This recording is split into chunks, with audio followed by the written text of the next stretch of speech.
My name's Tasha, I'm an addict. Hi, Tasha. I really dislike this microphone. Can I just speak into that little thing? It looks it's less intrusive, right? I'd love to, yeah, get that back there. It's nice to be here.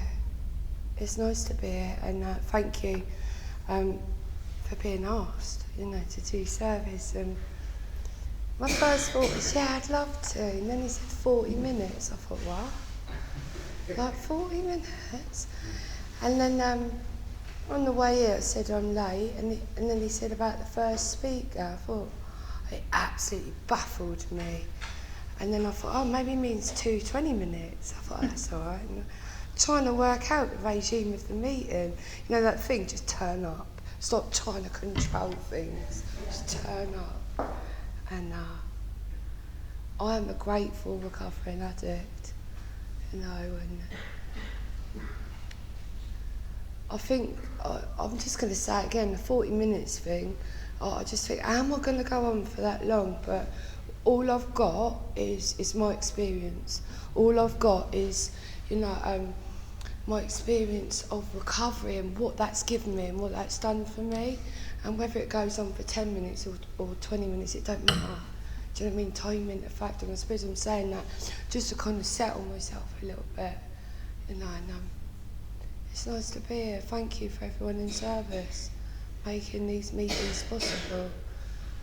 And so I'm an addict. That's it. That's done, isn't it? Yeah. I was brought up in Norwich, and I had behaviours from a young age. I hear it said a lot, about stealing and not feeling comfortable within the family. That was my experience. I always thought I was adopted. I was very different to my sister. My sister was quite quiet, introvert.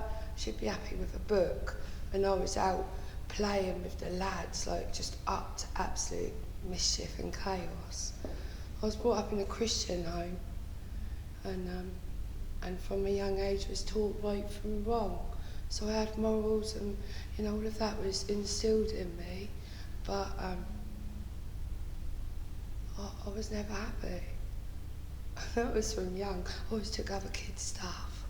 At school I'd either be the class clown or I'd be looking out the window, off in my own imagination, like creating this world, this different family, this, nothing to be present, to be within myself. And of course I didn't know any of that at the time. I just used to feel very different. Other kids in school would be knuckling down and getting all excited. That weren't me. That wasn't me. And I left school with no education. I was off down the park. I was quite an inquisitive child. And because of, the upbringing from my family, it was like black and white is white. Yeah. And you just don't kind of, I'd say, why this or why that? And my dad would just tell me, it's just the way it is. You follow that rule, you do that. He could never tell me the answers to any of my questions. And I was quite inquisitive.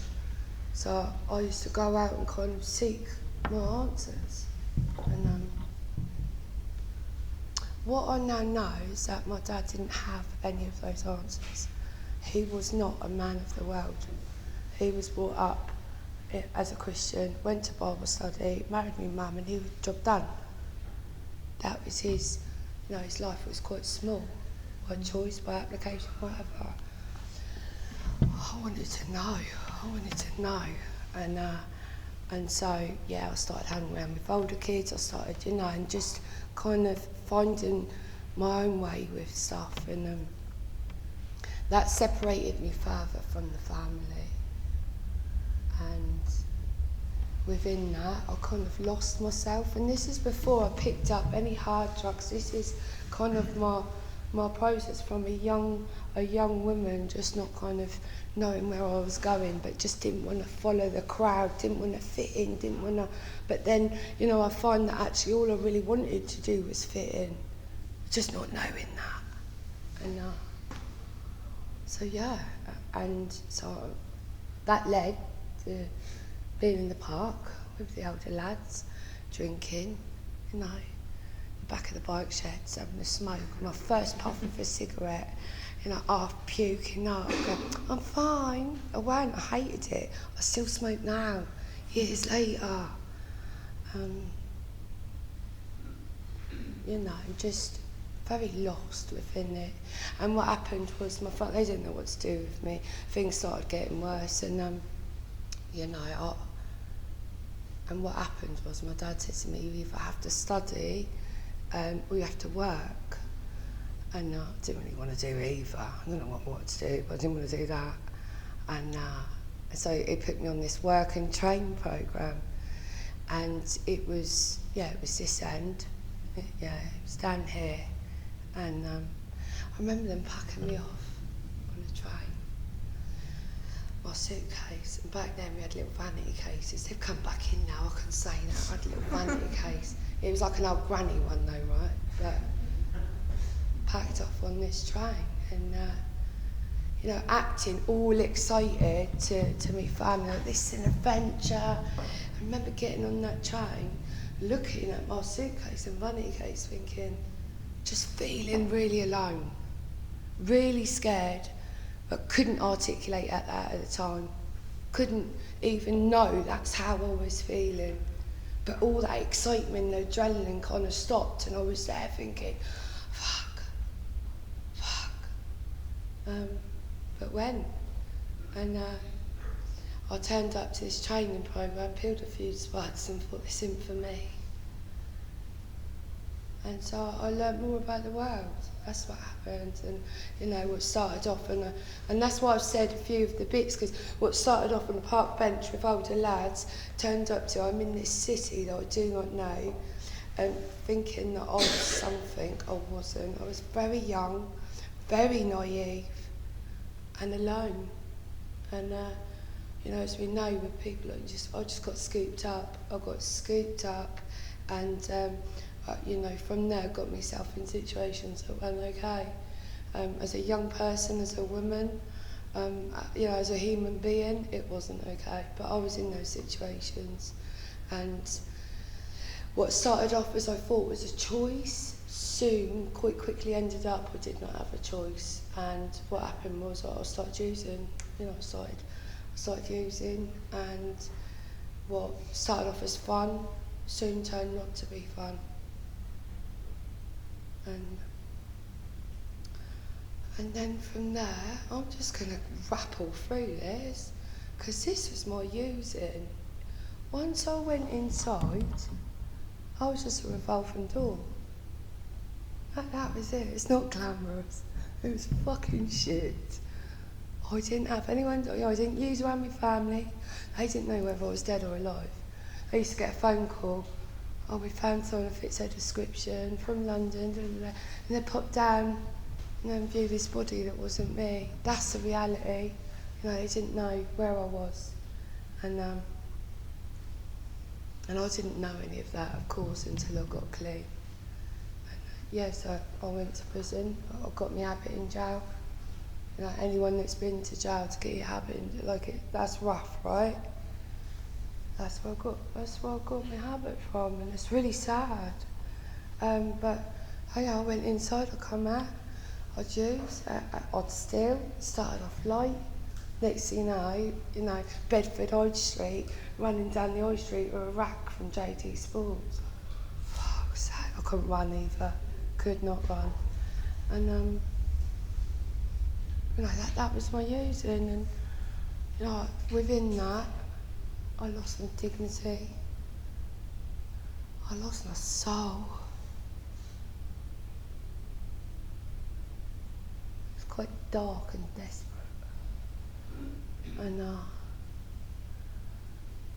you know, I went to depths that I never thought I'd go to. never ever imagined I'd go to, but I went to them without a second thought, just like that, because it was for Biggie. And you know, for me, jail was like a little holiday camp. I'd go in, have a breather from the road, have me 3 meals a day, and thought, it's alright, at least I'm warm, I'm safe, you know, and that was my reality for me. And I had a son at the age of 18, and I didn't know I was pregnant, did not have a clue. And I thought it was my appendix.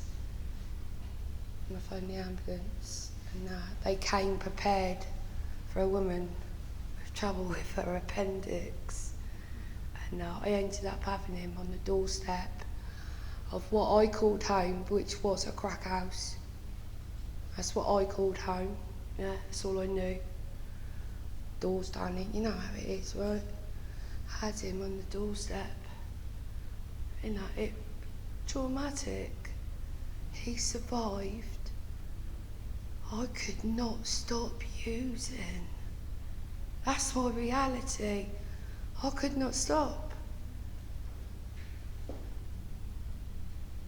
Gripped by addiction and not knowing that's what that was. I just thought there was something wrong with me. You know, I didn't hear about NA meetings in jail. I used to go to the chapel just to score. I didn't hear about NA meetings on the out, and maybe if it passed my, you know, crossed my path when I was out there, my ears were not open to it. I thought there was something seriously wrong with me, you know, in that despair. Why can't I fucking stay clean?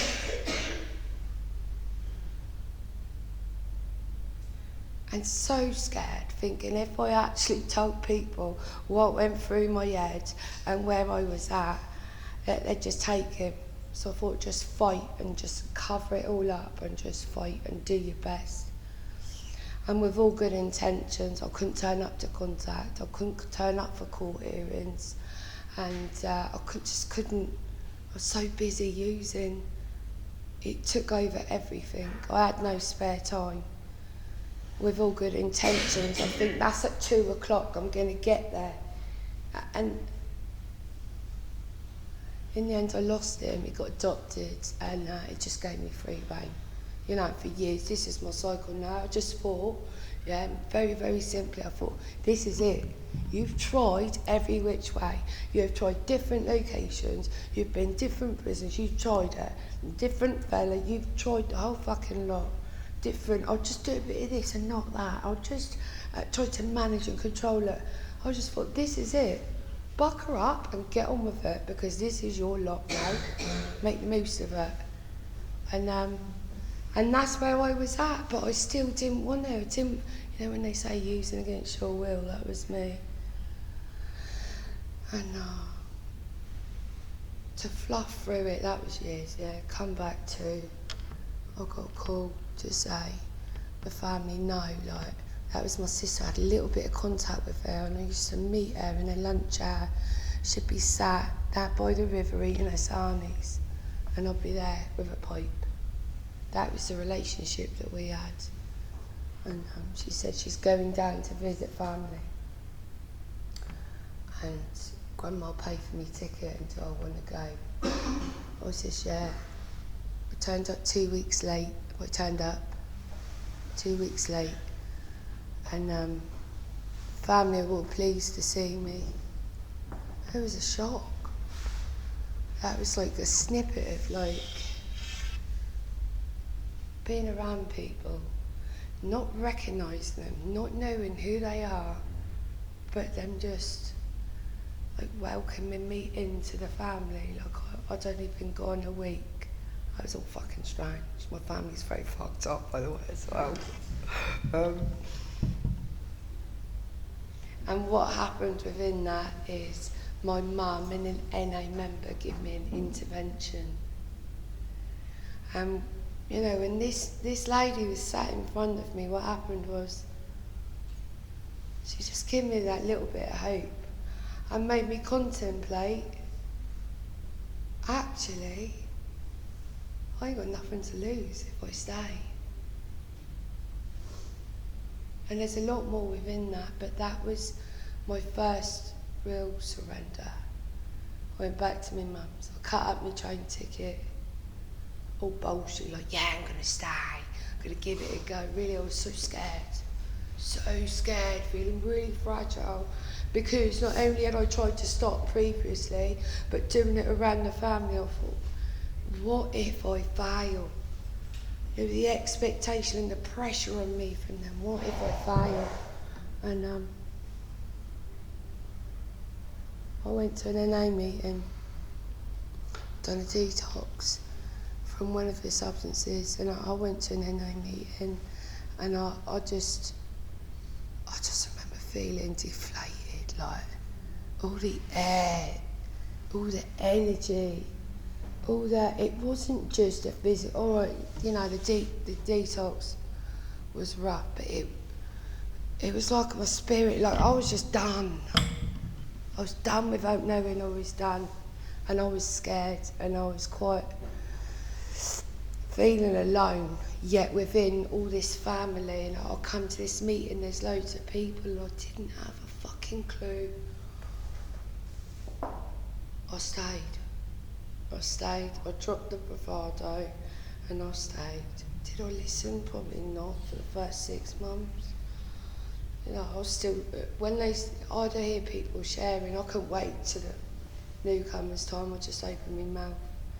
You know, I couldn't, I had my little £10 burner phone in my hand, like I'm acting all important, because if it got too uncomfortable, I was bolting out the door like I had a phone call. No one was ringing me. I didn't have anyone.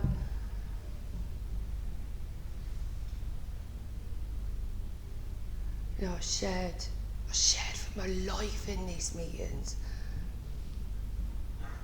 I didn't know what good it was going to do, but I knew that everyone else, there was this little row of women at the front, all dressing nice, their hair, laughing, joking.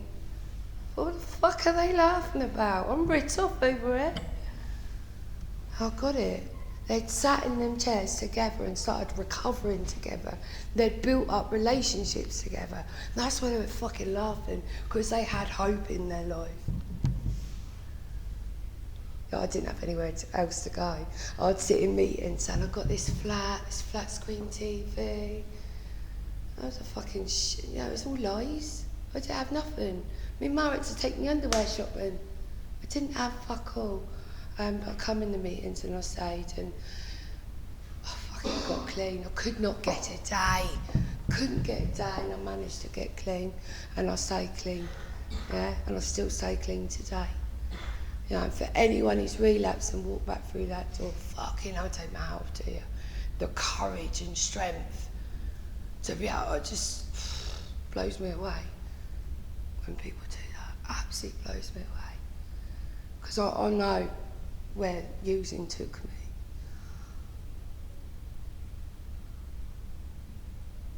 I also know where recovery takes me as well.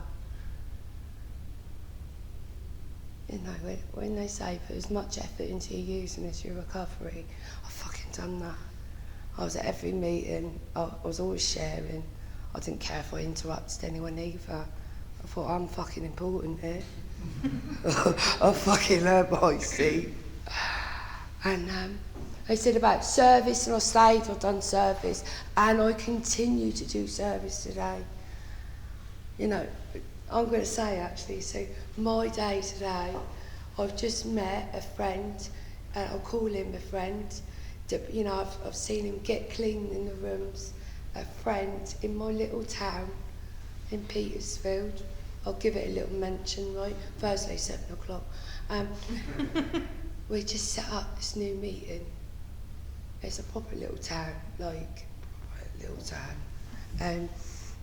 We just set up a meeting there. We just got the venue, you know, okayed. Everything's in place. The meeting starts Thursday. I think, yes, that's it. You know, trying to reach the newcomer. We might be sat there, there's 4 of us on the committee, we could be sat there for 6 months and there might still be 4 of us. But you know what? It's willing, isn't it? It's getting the message out there. Through Narcotics Anonymous, I got clean in these meetings. I got clean in these rooms with people that I didn't even know. I didn't know myself. But I got clean through Narcotics Anonymous. It's fucking possible. And it's graft. You know, the maintenance of it as well. I've been sharing, right, I'm just freelancing it. I've done the story, that's how I come, this was day, yeah? So I've been sharing, I'm on a step 9.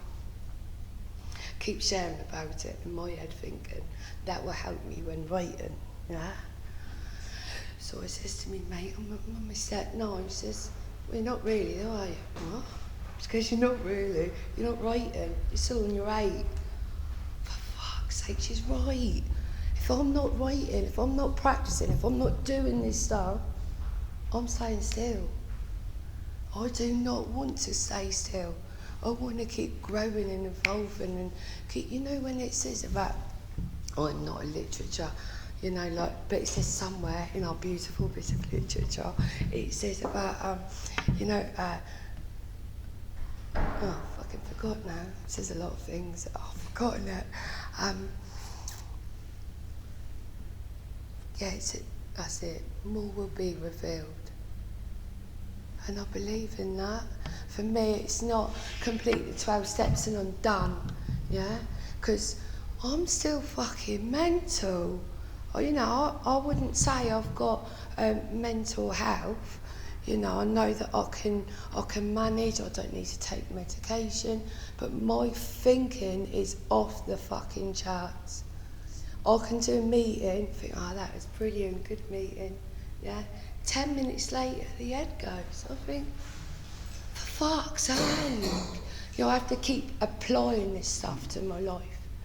Because if not, I know, and I've seen it, people go out there and relapse. And I do not want to be one of those people. Because it fucking took me ages to get it. I don't want to go back out there ever. So I have to be right in the centre of this boat. Right in the centre. You know, and I'm just going to share a bit about my recovery. So, as I said to you at the beginning, I didn't achieve anything. You know, in recovery, I passed my driving test.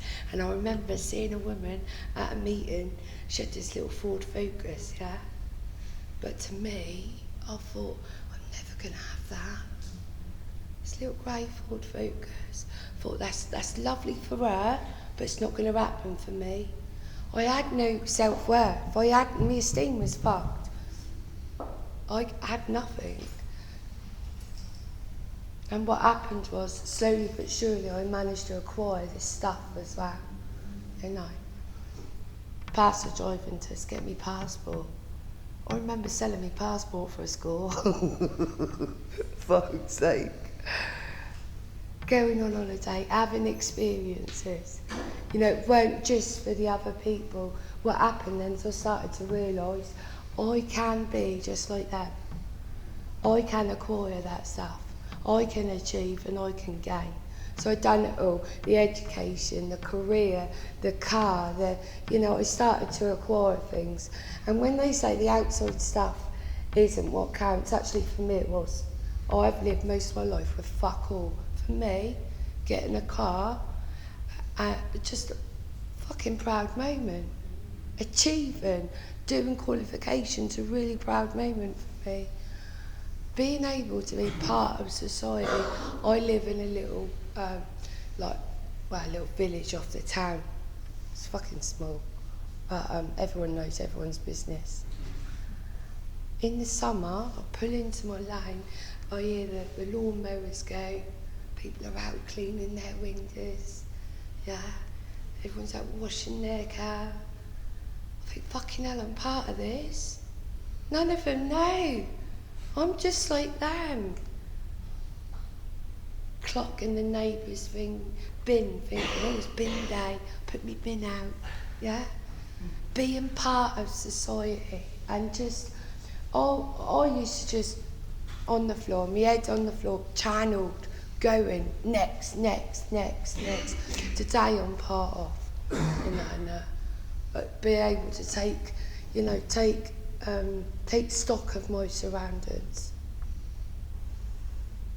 Appreciate the sunsets and sunrises. You're trying to be in the moment. Because for me, today I can still rush ahead. I went on the website last night, the NA website. I thought, Surrey Convention. I'll whack that in my diary. I'll get the fella info. It's fucking June next year. I'm planning. I love to plan. But I also love to have things to look forward to, right? I love a little dance. I love getting out there. I love actually living life. To do that, for me, I have to experience all of it, which sometimes things are a bit shit. I get the feelings, I'm human as well. Can't conduct myself sometimes. Overthink, all of that. I just try and work on it. Just try and, do better next time. It's that, Yeah, so I come back and I started to rebuild relationships within the family. And what happened, when I was 8 years old, I nicked my grandma's ring, yeah? Lovely ring it was, I nicked it, and then helped the rest of the family look for it. That was 8 years old it was. When I come back into recovery, and my grandma, so she bought me a ticket, and I come down, I started to meet her on the weekly, yeah? And then what happened, so I went through the 12, and I thought like it was part of my amends process to her. But then what happened is one day, I actually realised it wasn't part of the amends. I'm doing it because I love my grandma. It stopped being about the amends. It started being part of this is our relationship. And so grandma, I love her to pieces, and she was, she was on one of my reservation that if she died, I'd use. Anyway, we built up quite a relationship. I'd meet grandma and granddad every week, and about 5 years ago, she had a fall, needed a hip replacement, and we had COVID, yeah.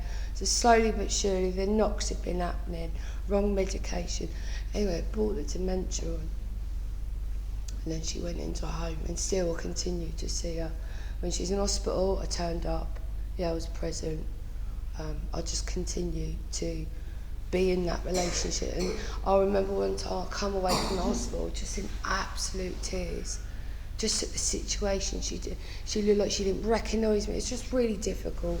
And but I stayed clean, phoned me mate, phoned me sponsor, and supported through it, and get to a meeting. As simple as that, yeah. And what happened was she died. She passed away, and I stayed present. I stayed part of the family, and I'll continue that same ethos of my granddad now. Probably more so because grandma isn't there. I could never commit. I couldn't turn up. I couldn't turn up for myself. None of that. And my reality today is a lot different. If I say I'm going to be somewhere, well, I'll be a little bit fucking late. I try to the best I can. I blame it on London traffic, but,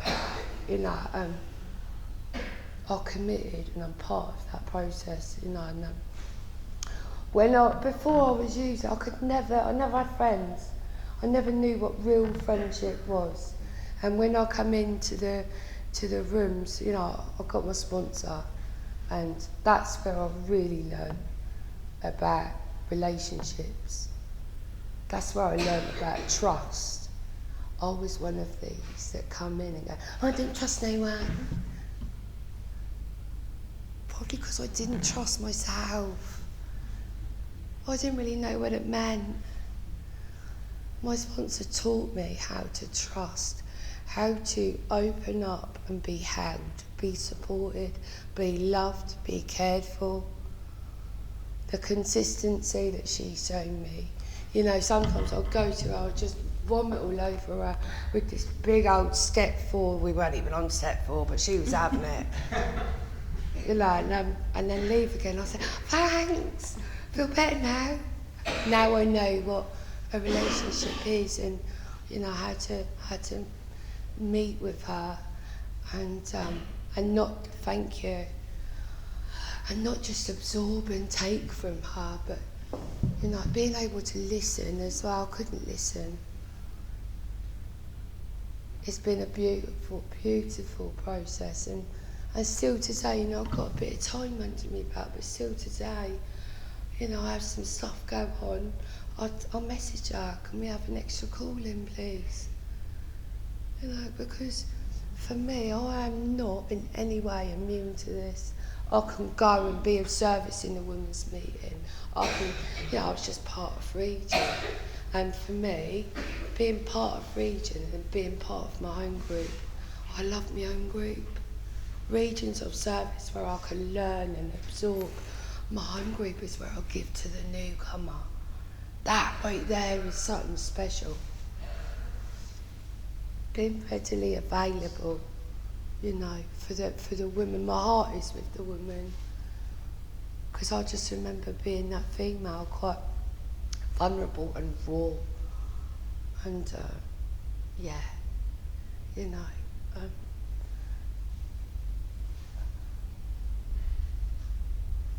What else? I was just going to share about, you know, the steps.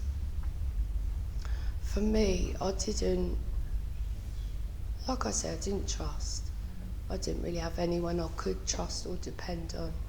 And through the step work, I've begun to realise that, you know, that I can't really articulate myself well when it comes to literature and steps. What I do know is when it comes to steps 2 and 3, that power greater is what's got me through, yeah? When all people are locked off for the night, or they're not up early enough, or, you know, they've got their families and this and that, or I'm having a toilet freak out moment. I don't know if you've ever had one of those. You're in the fucking toilet and you're freaking out, yeah? Like, it's just the head gets hold of you and you have to go and have a breather. That's where my higher power comes in. Something that relationship that I can gain and access at any point throughout the day. And just take a moment and breathe, you know, and just say a few words, just hold me. It's spectacular, you know, because even though I'm on my own, I'm not alone. The only time I used to pray was when I was, you know, like being walked up in handcuffs, like, oh, please let him let me out. That was it. You know, today I can access that at any point, and I'm not on my own. It's special. You know, I'm just going to say about the steps 8 and 9 process as well. So, obviously, when I was younger, I took off my other grandparents and thieves still, whatever. I wasn't there present when either of them died. I was off, I was gone. I tried to get to my grandma, but anyway, that didn't happen, and I wasn't there. I weren't present for the ending. So my steps in 8 and 9 process, I then drove back to my old using ground, and for me it was quite hard. It's where I used, like, when most of the, you know, hard stuff happened. Like, a lot happened back there, and what I'd done, yeah, it's this programme and the people in it. There was a woman up there that someone gave me a number, so I phoned her and said, I'm going up to go and visit a gravesite. I'm on the train. I went driving at that point. I'll be on the train. Do you reckon you could pick me up and we go to a meeting? So yeah, it's fine. But anyway, well, I know I'm quite a drama queen, yeah. Well, sometimes, not all the time. But I get there, I can't find the graveyard, my battery goes dead, pisses down with rain, and then all of a sudden the thought comes in, well, fuck it, go and use. You know where to go. I hadn't been there for years. Fuck it, you know where to go. I was there to do an amends process, and that was the thought that come in. And then what happened is this woman drove round the corner, flashing me with her lights. Fucking hell. And I was like, this happened, that's happened, that. She's like, there's a bench there, go and do what you've got to do. I'll sit in the car. I was like, oh, ain't I got off at notes? It's about the process. So I went and sat on this bench, yeah, under this tree, hood up, reading out this letter, and afterwards just feeling that, fucking hell. You know that I'm in the right place. Couldn't find the graveyard, it wasn't about where I was sat, but I'm in the right place. Got in the car, went to a meeting, went and got food with a load of women. That's just, you know, I don't know anywhere else where I could call and do that and feel supported and safe as well, yeah? That's what happened for me. That when I do and practice and, you know, actually in the centre of this stuff, that people come along, opportunities, job opportunities, people with kindness, people who just give you a hug right at the right moment. Just all of that. I get all of that and a hell of a lot more in these rooms. You know, when I go home at night and think, I can't be bothered with it. And then I open up my email and reread Justice and I think, oh yeah. Oh, yeah, when I go to a meeting despite myself, I can't be fucked, fucking Churchill again, all of that. Just go, just turn up, yeah, and I get there, don't share, think, oh, I can't be bothered, you know, all of that. And then someone comes to give you a hug afterwards. Really nice to see you. And they go, oh yeah, you too. You walk away and you feel it and you think, yeah. Fucking hell, I'm glad I got off that sofa. I only get that feeling from in there by coming, by doing, by practicing. You know, I'm a member of society today. I probably haven't articulated that well, but I am a productive member of society as well.